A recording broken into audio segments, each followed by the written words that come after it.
Hi, welcome to St. Paul High School. I'm Fred Salas. We're going to talk to Coach Marion Ansich, one of the winningest coaches in the state of California, about next week's game, CIF Week 6. It'll be Game 6 for St. Paul. They have a bye in Week 5. They're going to be playing a powerhouse known as the Bishop Amat Lancers out of La Puente. So, Marion, thanks for being here once again. Let's talk about this matchup. Obviously, it goes way back.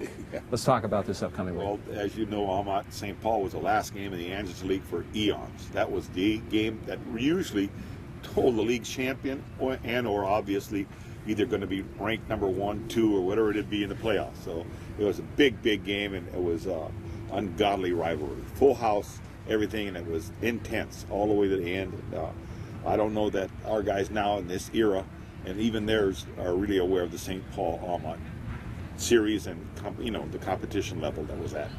One of the greatest games, arguably, in high school football history has to go back to that 1981 season, 4 overtimes on this field. The game ended in a 14-14 tie, and I believe the final score was 42-35. St. Paul. Helmeted police on the 50-yard line holding back a crowd 10 deep, and it took place on the south side of the end zone. Talk about that game. That was, a lot of the people were not aware, and they stormed the field, so to speak. So everybody's on the field. The police had to get them back past the 50, and I kept asking the official, if somebody intercepts a pass, he can't make a touchdown because he can't get through that crowd. I go, we got to do something about it. They weren't 10 deep, but they were all the way across. The bleachers had emptied out on the field from both our side and their side. And I tell you what, it was, and ironically, one of our DBs, Joe Pena, intercepted a pass in the end zone, but it was, on their side it was over with if he gets a pass and kills it. But he'd have gone 90 or 109, whatever it would have been. And that was one of the biggest concerns. Like I say again, actually, Fred, believe it or not, there was 4 overtime registered, but there was 2 15-yard penalties that gave both teams 4 additional dimes. That's right. So we had an additional 5th overtime. Nobody knows about that. The 4 overtimes is just when the referee comes out. But we actually had 5 overtime series, 4 plays apiece. Both teams going in at 9-0. St. Paul leaves 10-0. Bishop Amat 9-1. What's it going to take this season to try and create some of that intensity for the St. Paul Swordsmen going into the game? Well, we've told them everything about the past years and all the things that have gone past us, positive and negative. And like I say again, it depends on our guys' ability to get ready because they're playing a superior team. Amat's around 1,700 now. We're around 600. So It tells you we're not going to have the manpower that they're going to have. But they can only get 11 guys in the field at a time. Hopefully we can get them going the other way and thinking about their next week's opponent. Well, obviously Bishop Amat very successful this season at 5-0. How do you prepare your kids for somebody that's a juggernaut, if you will, coming into the matchup? Fred, we've always had, and I shouldn't say that with them, we've had great success against the better teams with a better record, and the better the record was in the past, the more our guys got involved. I think at one time we had a 99% record against teams, the crucial games when the team was better record, better talent pool, etc., and our guys rose to the occasion. What is the key to next Friday's game?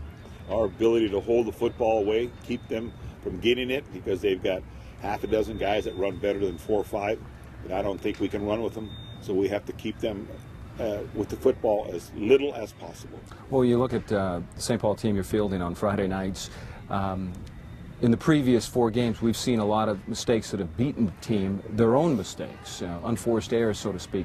How do you curtail those and going into such a big game? That's a mental thing, and nobody ever had an answer for it from the NFL down to youth football. It's just the way you guys approach it. We can't afford any turnovers. We can't afford to be stumbling around. We had 16 penalties last week, dropped 5 passes that were first down passes, and obviously got ourselves in trouble because we just couldn't hold on to the football. And we can't afford to do that against Amat. Amat will just run over us. How do you match up with their great defense? It's difficult, really difficult. They've got size, and they've got, like I said again, I think the 4 DBs all run 4-5 or better.